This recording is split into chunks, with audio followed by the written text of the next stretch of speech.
네, 반갑습니다. 오늘은 삼위일체에 대해서 생각해 보도록 하겠습니다. 제목은 하나님, 하나 안에 셋입니다. 하나님은 한 분이시다. 그러나 세 위격, 즉 성부, 성자, 성령 안에 존재하신다. 우리는 이 진술에 대한 성경적 기초와 초대 교회사의 다양한 논의들을 설명할 것이다. 성경은 우리에게 하나님을 세 가지 방식에서 보여준다고 생각을 해봤습니다. 즉 그의 행동을 말함으로, 그에 대한 권위적 진술들을 제공함으로, 그의 삼위일체 안의 교통하심의 희미한 감지를 우리에게 제공함으로 말입니다. 제공함으로 말씀하십니다. 우리는 앞서 첫 두 가지를 간편하게 살펴보았습니다. 이 장에서 우리는 신적인 임재의 주권 속성에 상응하는 삼위일체에 대한 흔적을 살펴볼 것입니다. 삼위일체는 세상이 만들어지기 전에 성부, 성자, 성령 서로에게 참여하셨다는 것을 가리킵니다. 그러나 성경은 우리에게 단지 흔적만을 줄 뿐 보고서를 제공해 주는 것이 아니라는 것을 기억하십시오. 어떤 신학자들은 삼위일체에 대해 우리가 알고 있는 것 이상으로 과장한다고 생각합니다. 성경이 삼위일체에 대해 가르치는 많은 것들은 매우 신비로운 것입니다. 그리고 우리는 그분의 거룩한 영역에 들어갈 때에 겸손히 그분 앞에 무릎 꿇어야 합니다. 삼위일체 교리는 5가지로 요약할 수 있습니다. 첫 번째, 하나님은 한 분이시다. 두 번째, 하나님은 세 위격이시다. 세 번째, 세 위격은 각각 완전한 하나님이시다. 네 번째, 각각의 위격은 서로 구분된다. 네 번째, 세 위격은 성부, 성자, 성령으로서 영원히 연관되어 있다. 자, 이 5가지를 순차적으로 각각의 주장들을 살펴보겠습니다. 첫 번째, 하나님은 한 분이시다. 삼위일체 교리를 하나님이 세 위격이라는 교리로서 생각하는 경향이 있습니다. 그러나 삼위일체적이라는 말은 단순히 하나님이 세 위격이라는 것을 말하는 것이 아니고 하나님이 한 분 안에 셋이라는 것을 말하는 것입니다. 그래서 하나님의 하나됨, 즉 하나님의 일체성은 삼위일체 교리의 부분입니다. 물론 성경은 하나님은 한 분이시라고 간단하게 말합니다. 들으라 이스라엘아, 우리 하나님 여호와 주는 한 분이시니 신명기 6장 4절에 나와 있고 참고로 또 2장 39절에도 나와 있습니다. 이는 중요합니다. 첫째로 이것은 사실이기 때문입니다. 예배 받으시기에 합당하신 오직 한 분 하나님은 그리스, 애굽, 바벨론, 가나안의 사람들이 믿었던 것처럼 많은 신들이 아닙니다. 이는 또한 하나님의 단일성이 그의 주권에 필수적이기 때문에 중요합니다. 하나님의 주권에 필수적이라는 거죠.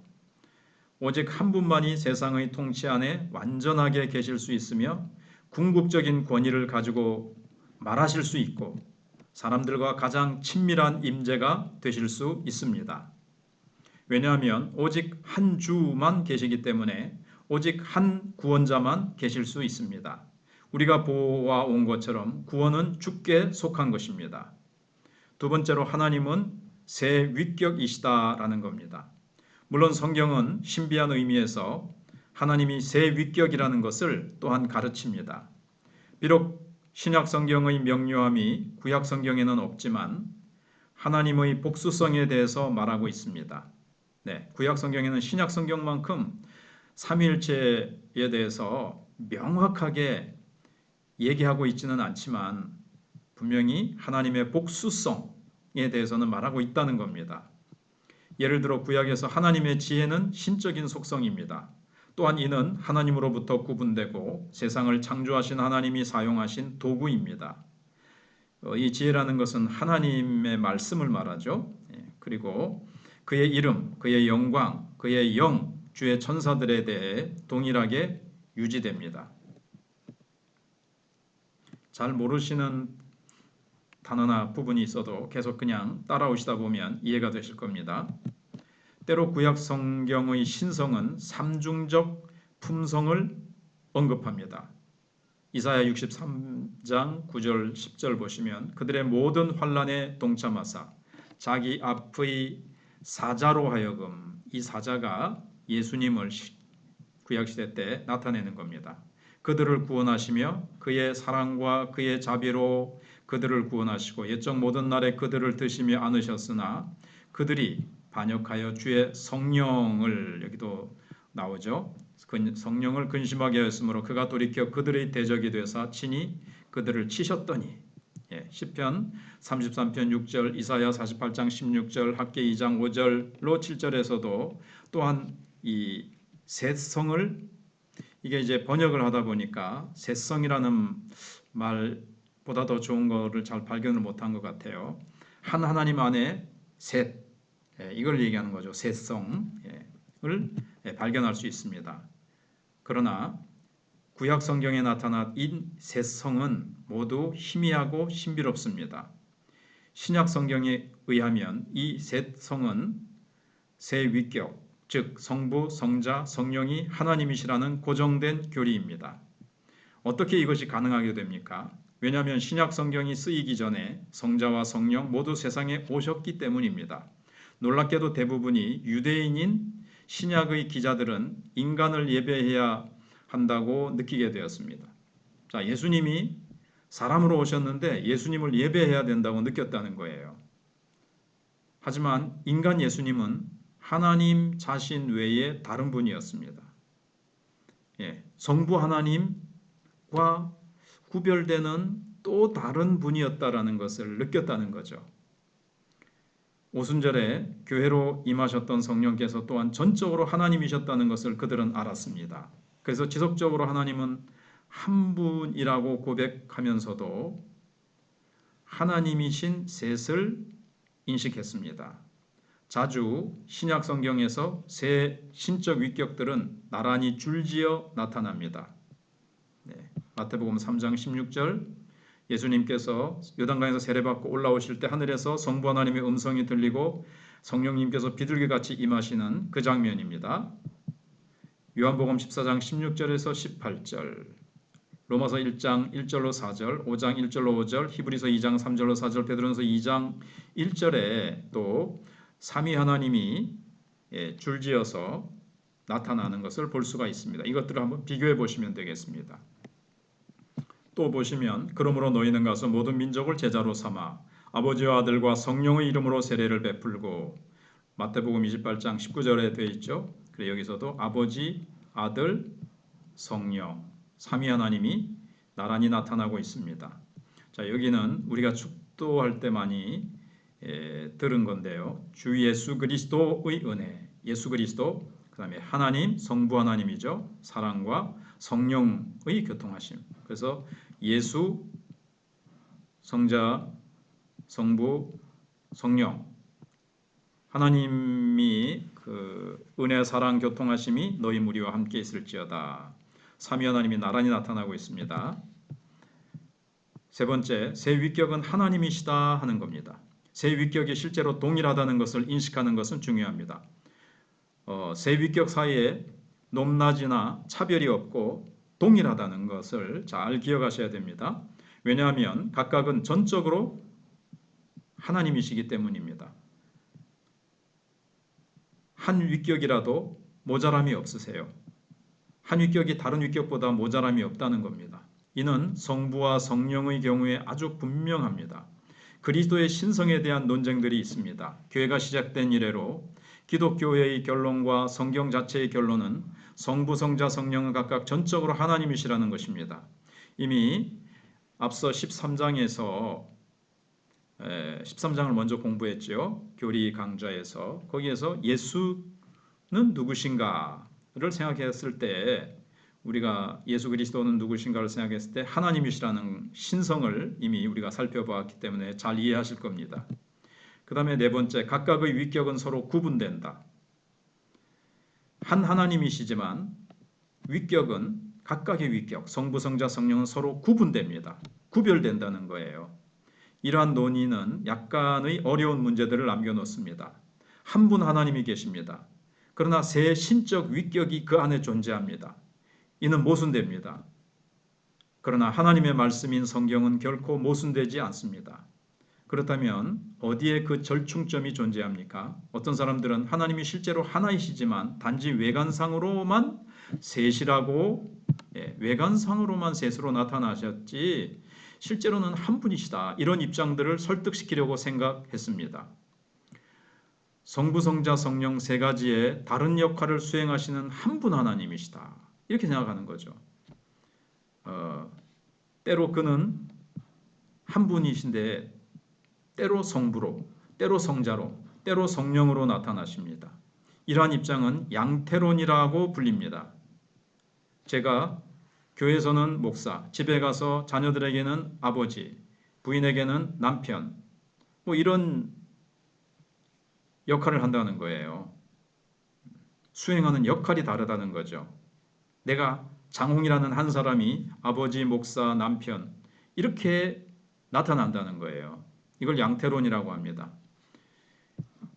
자, 계속 보면, 왜냐하면 세 위격을 하나님이 존재하는 양식 또는 방식, 어떤 방식으로 어떤 양식으로 나타나느냐 이렇게 만들기 때문입니다.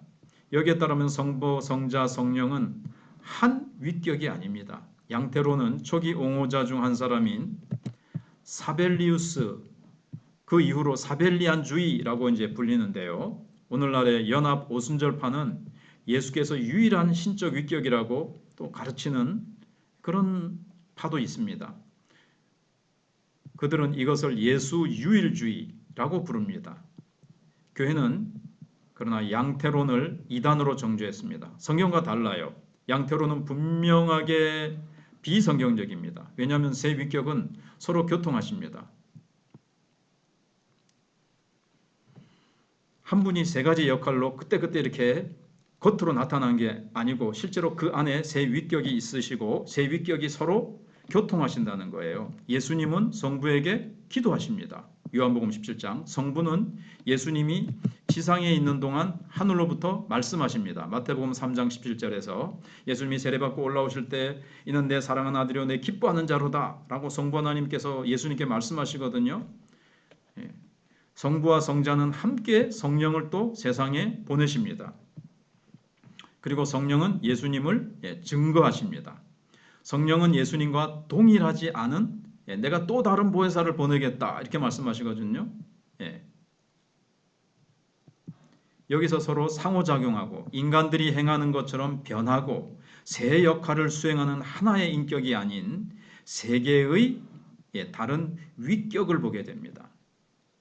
세 인격이 아닙니다. 세 위격입니다.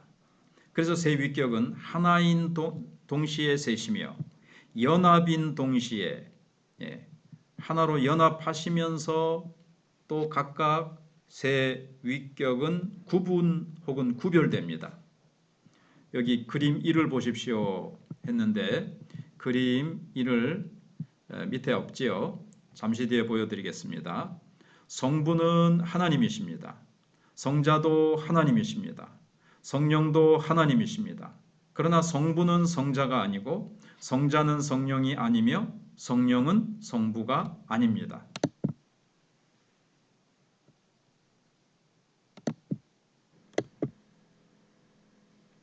자, 이제 밑에 보시면 하나님 이 삼각형의 모양이 있죠. 그래서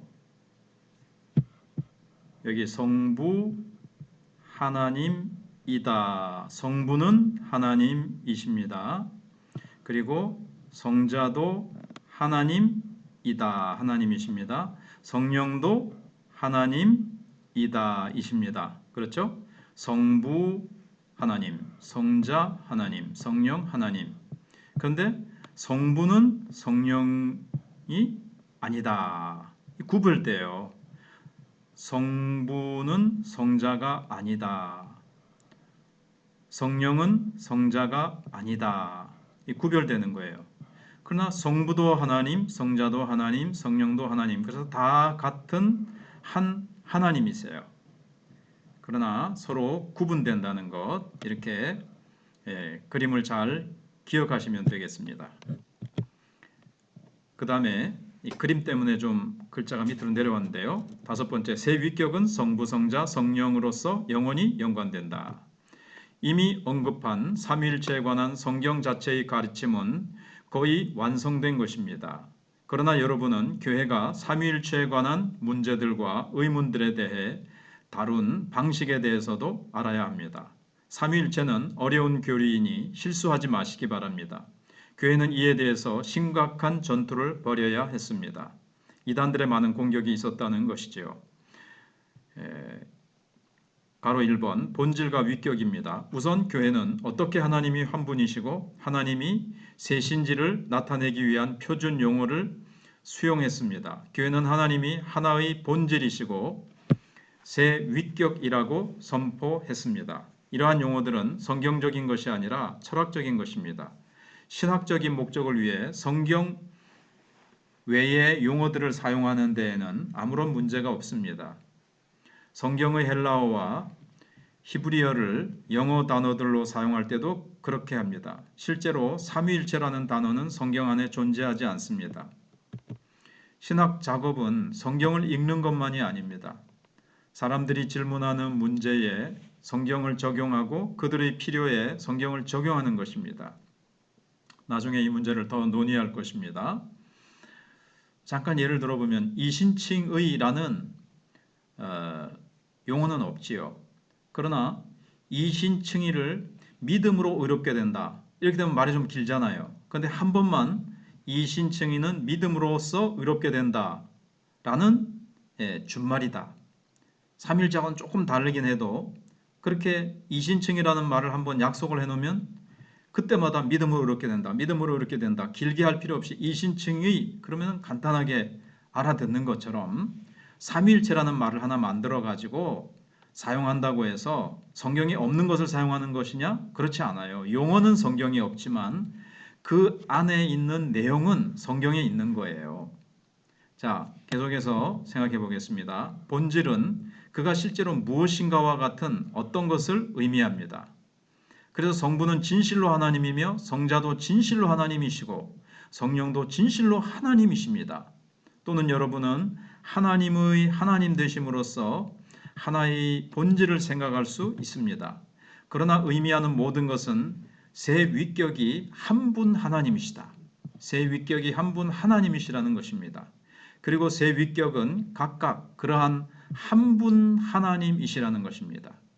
니케아 신조의 헬라어 본문에서 세 위격은 호모우시오스, 말하자면 동일한 본질이라고 우리는 읽습니다. 동일한 본질. 다시금 본질이라는 말은 단순히 유일하신 한 분 하나님이 계시다는 것을 의미합니다. 그리고 세 위격의 각각이 그러한 한 분 하나님이십니다. 위격은 더욱 다루기 힘든 용어입니다. 신학자들은 다른 방식으로 이 용어를 이해하려고 했습니다. 그러나 모든 것이 말해지고 행해진 후에 여러분 아마 세 명의 인간 인격들의 유비적이고 마찬가지로 하나님의 세 위격을 생각하는 것보다 더 좋게 생각할 수 없을 것입니다.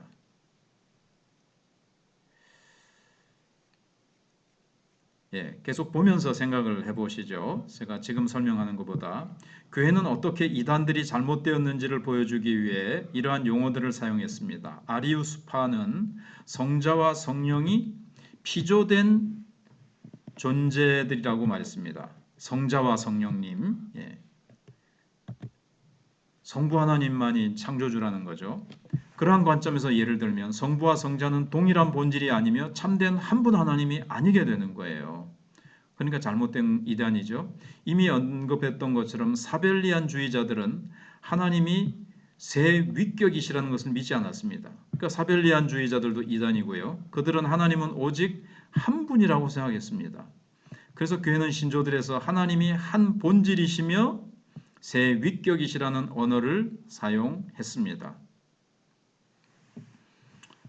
예수님은 기억나세요? 한 인격 안에 두 본성. 근데 여기서는 하나님이 한 본질이시며 세 위격이라는 거예요. 그러나 성경이 우리에게 삼위일체의 흔적을 제공하지 논문을 제공하지 하는 것이 아니라는 것을 기억하십시오. 삼위일체라는 것을 이렇게 우리로 하여금 논문처럼 논리적으로 1번, 2번, 3번 서론 본론 결론에서 딱 제시하지 않는다는 겁니다. 그래서 우리는 하나님이 한 본질이시다는 것 또는 세 위격이시라는 것이 무엇을 의미하는지 분명하게 알지 못합니다. 본질이나 위격이 하나님께 적용되었을 때 무엇을 의미하는지에 대해서조차 우리는 정말 명료하게 알지 못합니다. 어떻게 이러한 용어들이 창조에서 사물들에게 적용되는지에 대한 대강의 사상을 가질 뿐입니다. 그러나 우리는 신적인 위격이 무엇이고 어떻게 이것이 엄밀하게 신적 본질과 다른지를 알지 못합니다. 이러한 용어들이 단지 성경적 내용을 위한 도구들이라는 것을 기억하십시오.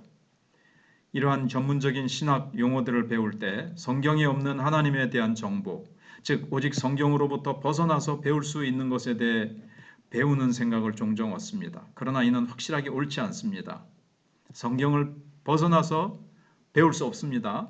그런 뜻이죠. 이러한 용어들은 단지 성경적 내용들을 요약하려는 시도들입니다. 아까 말씀드렸습니다. 이신층이라든가 어떤 긴 말을 그 다음부터는 짧게 한마디만 딱 하면 뭐 두 줄 설명해야 된 걸 한 단어로 만들 수 있거든요. 그럼 얼마나 편해요. 그런 것처럼 이 용어들을 성경에는 없지만 만들었어요. 그렇다고 성경에 없는 걸 만들었다. 이단들이 그렇게 공격하는데 그거 아닙니다. 성경에 있는 내용이에요. 이러한 용어들은 성경보다 위에 있지 못합니다. 삼위일체라는 용어, 이게 성경보다 위에 있는 용어는 아니라는 거예요. 그러나 여기 다 이해할 수는 없고요. 신비함이 남아있을 뿐입니다. 자, 그 다음에 이제 존재론적 삼위일체와 경륜적 삼위일체를 생각해 보겠습니다. 성경에 명확하게 명시되지 않은 다른 일반적인 신학적 부분은 존재론적 그리고 경륜적 삼위일체 사이의 부분입니다. 이는 두 개의 삼위일체가 있다는 게 아니고 다른 관점에서 보여지는 동일한 삼위일체입니다. 물론 오직 한 분 하나님만 계시기 때문에 오직 하나의 삼위일체만 존재합니다. 존재론적 삼위일체는 창조를 떠나서 존재하는, 즉 만약 삼위일체 하나님이 어떤 것도 창조하지 않으셨다 할지라도 존재하셨을 삼위일체 그 자체입니다. 존재론적 삼위일체에서 위격들 간의 종속은 존재하지 않습니다. 누가 누구보다 더 못해가지고 종속된다 이런 건 없다는 거예요. 다 동등하시고 동일하세요. 성부, 성자, 성령은 동일합니다. 말하자면 동일한 하나님이시고 동일한 신성을 갖고 계세요. 그러나 경륜적 삼위일체는 창조에 대한 관계 안에 있는 삼위일체입니다. 앞에서 보았던 것처럼 삼위일체의 세 위격은 창조와 구원, 즉 성부는 계획하시고 성자는 수행하시고 성령은 적용하시는 사역이 구분되는 거죠. 그런 거를 가지게 되는 겁니다. 이 위대한 드라마에서 성부는 어떤다고요? 계획하시고 성자는 자발적으로 성부에게 종속된다. 순종하시는 거죠. 자발적으로 종속되시는 겁니다. 종속되니까 못하시다? 그게 아니고 분명히 동일하십니다. 예수님은 그 스스로 어떤 것도 하실 수 없고 오직 그의 아버지가 하신 것을 본 것을 하실 수 있다고 그렇게 말씀하세요. 그렇게 스스로를 자발적으로 종속시키셨어요. 요한복음 5장 30절에서 예수님은 나는 나 자신의 뜻을 찾지 않고 나 보내신 이의 뜻을 찾는다. 원어를 보면 그렇다는 거죠. 우리나라 성경은 이렇게 안 되어 있지만 이런 뜻입니다. 성부는 명령하시고 성자는 순종합니다. 마찬가지로 예수님과 성부가 성령을 세상에 보내셨을 때 성령은 그 자신의 권위를 말하지 않고 그가 들은 것을 말하고 장차 올 것들을 너희에게 선포하실 것이라. 요한복음 16장 13절에서 그렇게 말씀하셨습니다. 순서를 보십시오. 성부는 보내시고 예수님과 성령은 보내어지십니다. 성부는 스스로 말하시고 성자와 성령은 성부가 그들에게 말하도록 주신 말을 하십니다. 세 위격은 동일합니다. 그러나 위격들은 창조와 구원에서 다른 사역을 가지십니다. 예. 그 사역들 중 어떤 것은 순종과 종속을 포함합니다. 그 종속은 하나님께 가치 없는 일입니까? 결코 그렇지 않습니다. 예를 들어 예수께서 마태복음 10장에서 가르치셨던 것처럼 그가 제자들의 발을 씻기셨던 것처럼 큰 사람은 종이 되는 것이 전적으로 옳은 것입니다. 섬긴다고 해서 밑에 더 못한 게 아니에요. 그건 인간적인 생각, 마귀가 만들어 놓은 세상의 법칙이고요. 하나님 나라에서는 그렇지 않다 그랬죠. 어떤 경우에서든 삼위일체가 존재론적이고 경륜적인 것 모두 가능하다는 것을 깨닫는 것은 중요합니다. 하나님이 삼위일체로서 세상에 있는 우리들에게 나타나시지만 실제로 오직 하나의 위격인 것처럼은 아니십니다. 그것은 사벨리안주의자들이 가르쳤던 것입니다. 그러나 삼위일체는 하나님이 실제로 참으로 누구이신가입니다. 모든 영혼을 통해 그는 성부, 성자, 성령으로 존재하십니다. 영원히 성부, 성자, 성령으로 존재하세요. 그리고 하나님은 다른 방식으로는 결코 존재하지 않으십니다. 성자의 영원한 출생 또는 나심을 생각해 보겠습니다. 다음에 교회의 역사적 문제는 뭔가 하면 교회적으로 볼 때 또 역사적으로 볼 때 성자의 영원한 출생, 교회의 역사를 말하는 거죠. 영원한 나심으로도 불립니다. 이 교리는 어떻게 성자가 성자 되셨는가에 대한 질문을 답하려는 것입니다. 이 질문에 대한 한 성경적 대답은 천사가 대답하여 이르되 성령이 내게 임하시고 지극히 높으신 이의 능력이 너를 덮으시리니 이러므로 나실 바 거룩한 이는 하나님의 아들이라 일컬어지리라. 그 천사가 동정녀 마리아에게 말하는 장면이 있는 누가복음 1장 35절에서 발견됩니다. 여기서 아기 예수님은 마리아의 배에서 성령으로 말미암은 그의 잉태 때문에 하나님의 아들이라고 불립니다. 그는 수태함, 출생 또는 낳으심으로 아들이십니다. 이는 모든 다소간 동의어적인 용어들입니다. 그러나 성경은 이러한 수태함이 아들 되심의 시작이 아니라고 가르칩니다. 마리아가 수태에서 낳은 그때부터 아들 되심이 시작된 게 아니라는 거예요. 십자가에 달리기 시기 전 예수님은 여기 요한복음 17장 5절에서 아버지여 장세전에 내가 아버지와 함께 가졌던 영화로서 장세전에도 예수님은 아들이셨어요. 그러니까 아버지라고 부르고 계시죠. 지금도 아버지와 함께 나를 영화롭게 하옵소서. 자, 아들이라 그러니까 그럼 태어난 적이 있겠네. 그럼 태어나시기 전에는 존재하지 않으셨나가 아닙니다. 하나님이시니까 예수님도 하나님이시니까 존재하지 않으신 적이 없었던 거예요.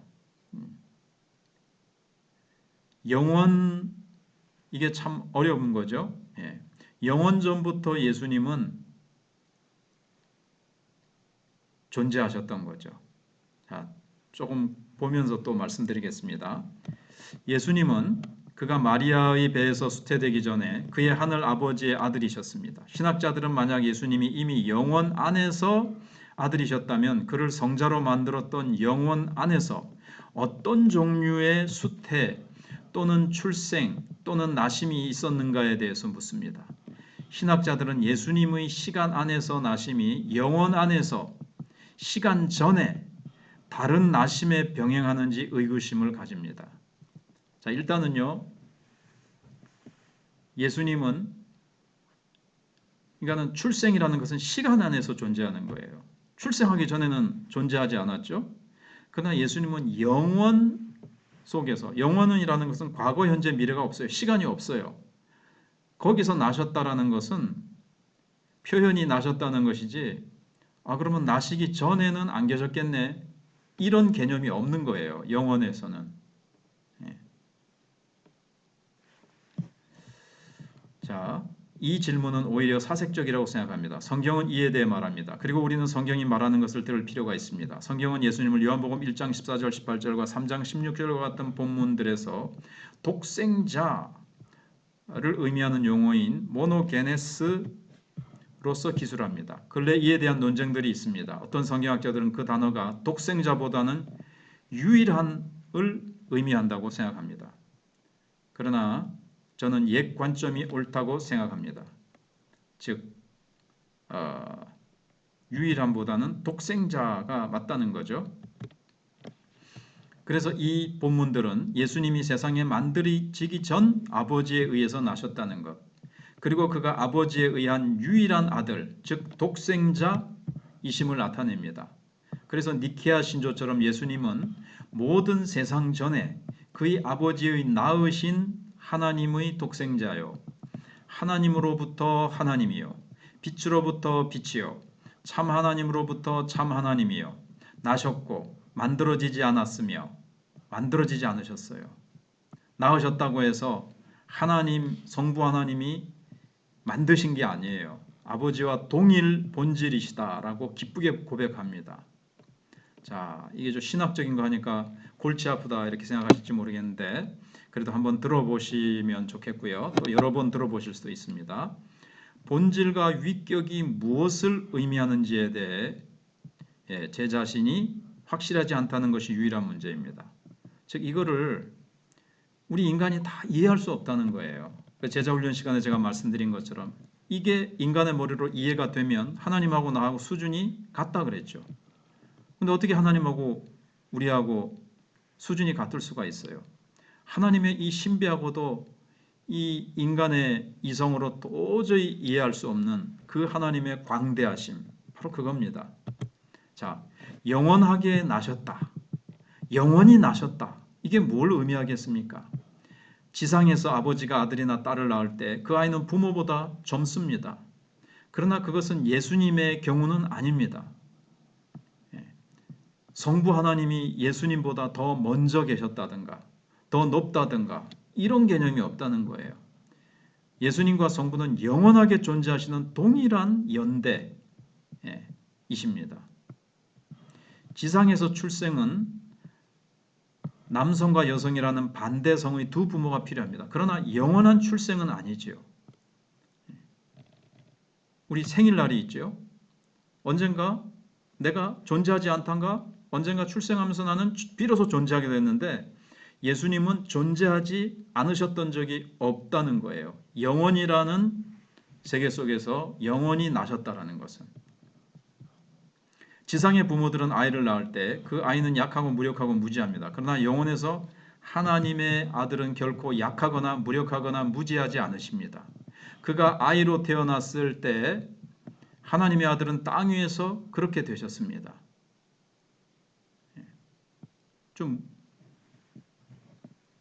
무력해지셨다는, 좀 약해지셨다는 거죠. 사람의 몸을 입으셨으니까. 찔리면 찔리시고 죽이면 죽임 당하실 수 있고 피 흘리실 수 있고 피곤하실 수 있고 주무셔야 되고 먹으셔야 되고 그랬어요. 그의 지상의 출생은 이와 같았어요. 우리와 같이. 그러나 그의 영원한 출생은 그렇지 않습니다. 그래서 영원한 출생은 분명하게 지상의 출생과 매우 다른 것입니다. 매우 다른 거예요. 이건 완전히 지상의 출생을 여기다 갖다가 생각하려고 하면 안 돼요. 존재하지 않으신 적이 없으셨으니까요. 그래서 영원한 출생이란 개념은 하나님께만 적용되는 개념이에요. 우리의 태어남과 다른 거예요. 자, 정직하게 말해서 영원한 출생은 아들이라는 이름보다 좀 더 나아간 것을 우리가 가지도록 한다고 생각하지 않습니다.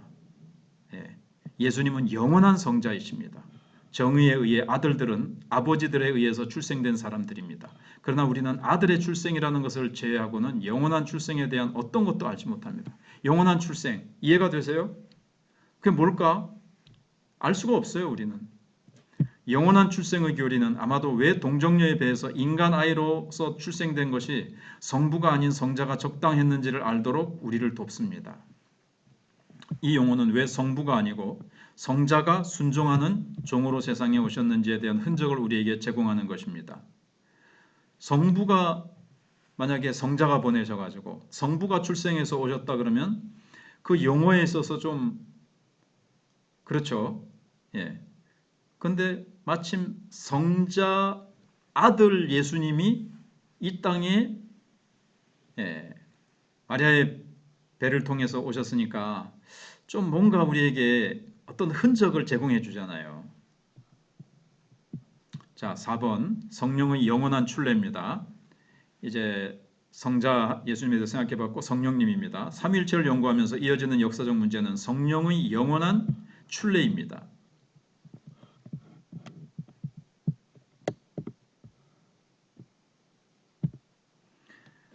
삼위일체를 연구하면서 이어지는 역사적 문제는 성령의 영원한 출례인데요. 이는 성자의 영원한 출생과 매우 유사합니다.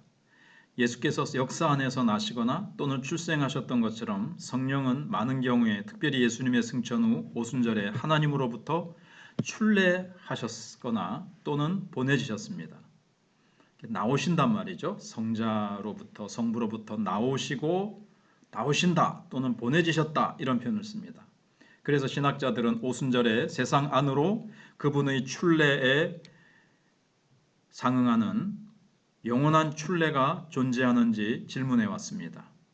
이 교리에 대한 성경적 근거는 성자의 영원한 출생에 대한 것보다 더 희박합니다. 성경이 이렇게 흔적을 보여주는데 성자 예수님에 대해서 성령님에 대한 흔적은 더 좀 희미하다는 거죠. 사람들은 요한복음 15장 26절을 성령의 출례에 대한 가능한 참고로서 인용해 왔습니다. 이 말을 들어보십시오. 예수께서 말씀하십니다.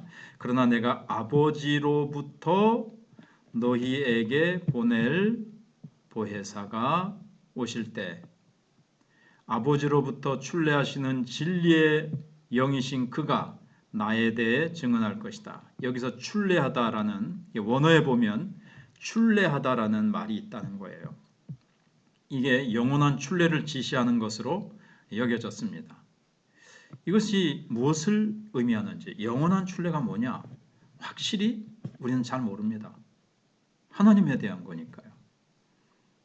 하나님이 그의 명령을 수행하시기 위해 세상에 그의 성령을 보내셨다는 것을 역사에서 많이 언급했다는 것은 가능성이 높다고 생각합니다. 성령은 몇 번이고 아버지로부터 창조된 세상으로 출례하신 분이십니다. 제가 아는 한에서 요한복음 15장 26절은 성령의 영원한 출례를 직접적으로 지시한 성경에서 유일한 본문입니다. 그러나 우리는 이것 또한 말해야 합니다. 즉 보내신 자, 발출하신 분, 성부 하나님이 보내셨죠.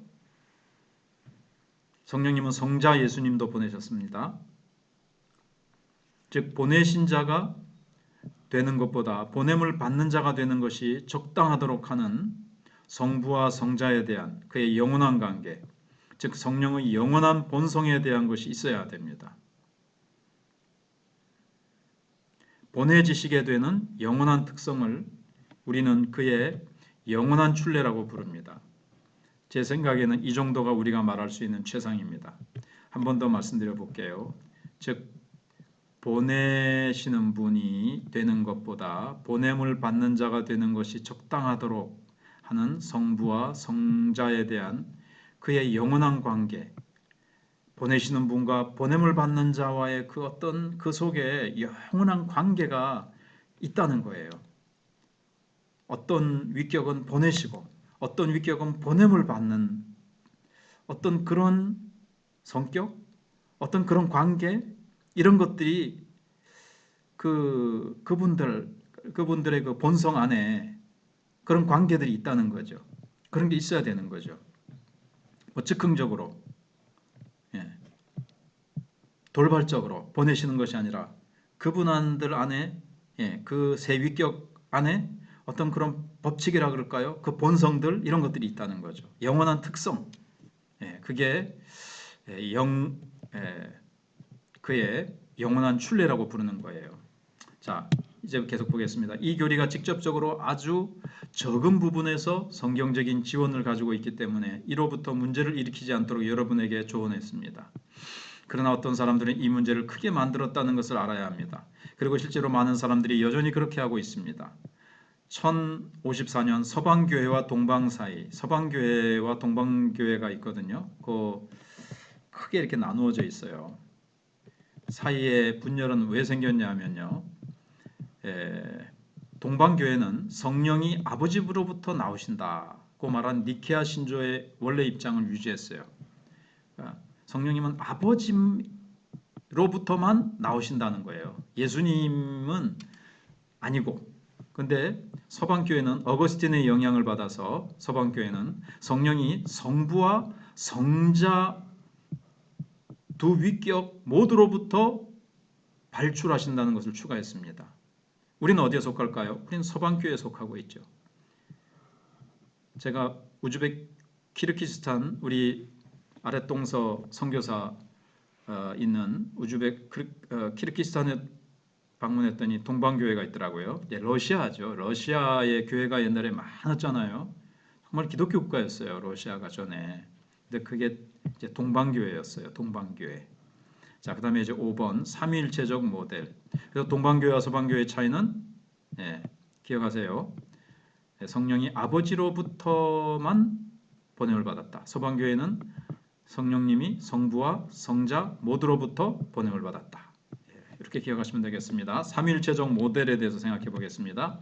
이러한 역사적 문제들 중 마지막은 삼위일체적 모델의 문제입니다. 사람들은 삼위일체의 도식을 찾으려고 노력했습니다.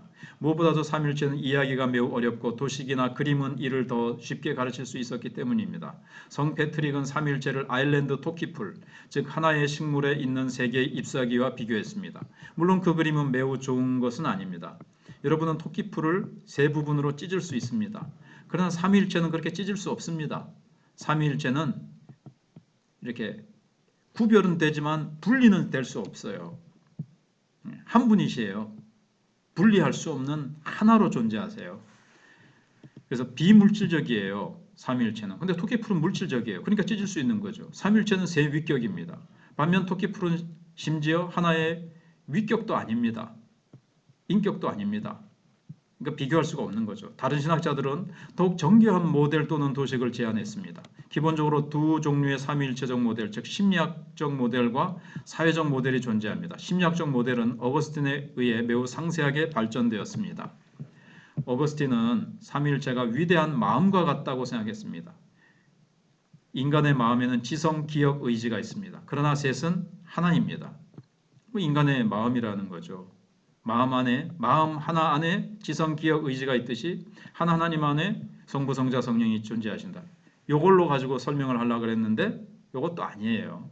그리고 우리가 우리 자신을 알 때 우리는 동시에 아는 사람, 알려진 사람, 지식입니다. 물론 하나님은 마음을 가지고 계십니다. 그리고 하나님이 자신을 아실 때 그 자신에 대한 생각은 완전해서 생각 자체가 신적인 존재라고 어거스틴은 생각했습니다.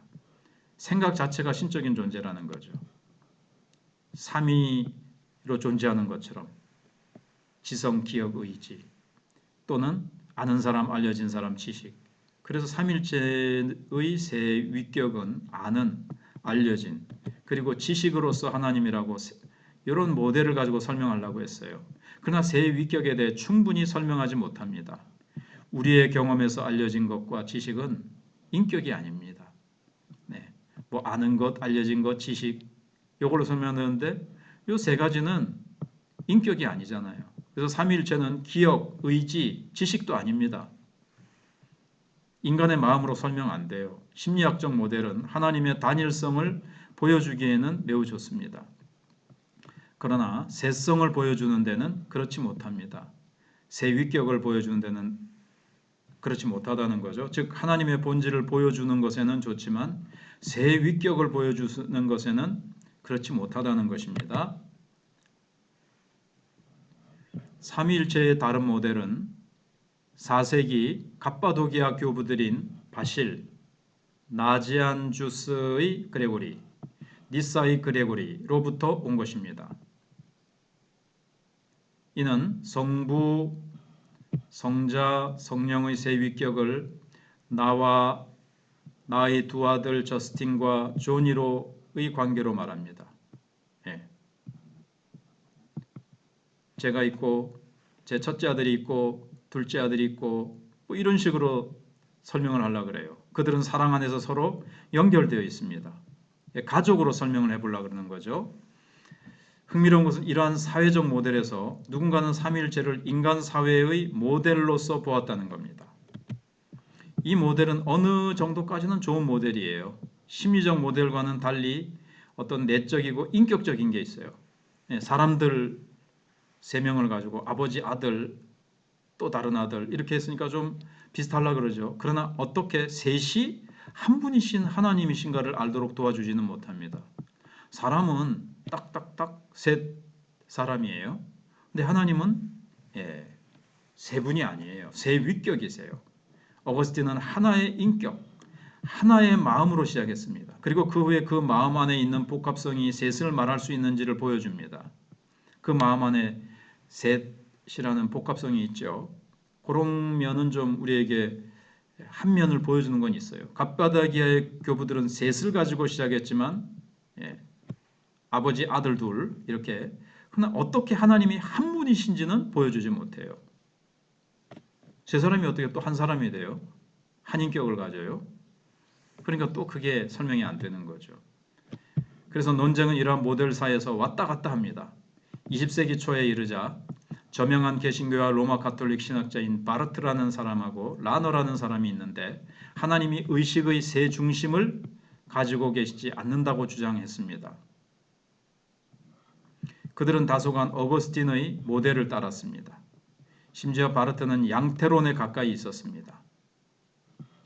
그러나 20세기 후반에는 몰트만과 다른 사람들의 영향 아래서 신학자들은 사회적 모델에 우호적인 경향을 가졌습니다. 사회적 모델, 아버지, 아들, 첫째 아들, 둘째 아들 이렇게 가족으로 설명하는 거. 그러나 저희 판단으로 그들은 하나님이 한 분 하나님이시라는 사실을 바르게 나타내지 못했습니다. 어떤 모델도 완벽하지 못하다고 말하고 싶습니다. 하나님의 단일성, 왜냐하면 그분은 우리의 어떤 것보다도 훨씬 더 하나이시기 때문입니다. 결코 분리할 수 없어요. 나눌 수 없어요. 그분의 세성, 그분은 참으로 셋의 공동체이시기 때문입니다.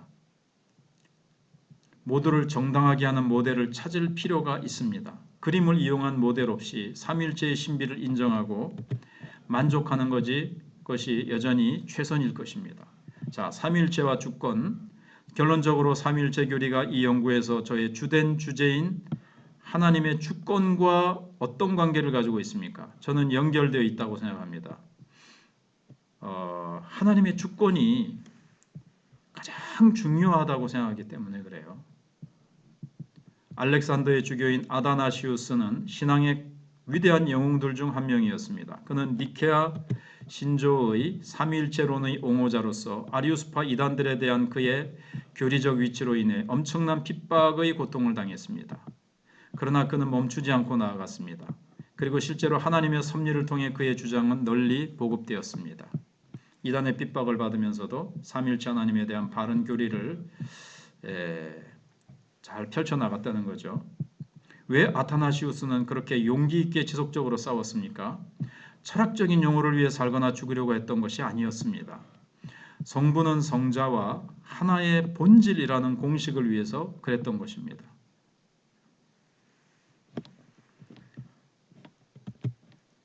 죄송합니다. 성자와 성부는 하나의 본질이라는 공식을 위해서 그랬던 것이 아니었습니다. 오히려 그에게 중요한 문제는 기초적이며 단순했습니다. 즉 예배와 구원이었습니다. 하나의 본질이라는 공식이 중요하지 않다는 것이 아니라 이 아다나시우스가 죽기까지 그렇게 싸운 이유는 삼위일체 하나님의 그 하나의 본질이라는 이 공식 지키려고 죽기를 각오했다는 것이 아니고 그에게 더 중요한 게 뭐였냐면요. 아주 기초적이고 단순했었는데요. 예배와 구원이었다는 거예요. 첫째는 예배입니다. 즉 예수님, 하나님의 아들이 단순한 피조물이라면 이단들이 그렇게 그 당시에 주장했다는 거죠. 초대교회 때도. 우리는 우상 숭배의 죄를 짓는 것이라고 그는 말했습니다. 왜냐하면 그리스도인들은 이미 400년 가까이 그리스도를 하나님으로 경배했기 때문이었습니다. 그런데 삼위일체를 부인해버리면 예수님을 향해서 예배드리는 것은 우상 숭배의 죄를 짓게 되는 거거든요. 그래서 그걸 지켜내려고 했던 거죠.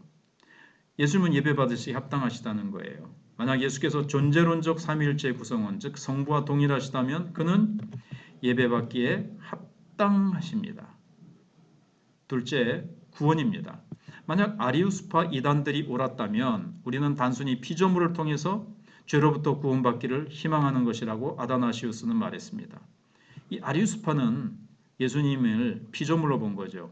만약 예수께서 존재론적 하나님의 구성원, 즉 전적인 하나님이시라면 그는 우리를 죄에서 구원하실 수 있습니다. 자, 예수 그리스도는 누구신가? 또 무엇을 하셨나? 거기서 우리가 다 생각해 보았죠. 그래서 예배와 구원, 결국 이는 주권의 문제들입니다. 우리를 구원하시는 주권자이시기 때문에 우리를 구원하시고 주권자이시기 때문에 예배받기에 합당하십니다. 왜냐하면 주만이 예배받으시기에 합당하신 분이시기 때문입니다. 요나가 물고기의 배에서 했던 그의 기도에서처럼 구원은 주께 속한 것입니다. 주만이 구원하실 수가 있습니다. 할렐루야, 아멘. 지금까지 들으신다고 수고하셨습니다. 감사합니다.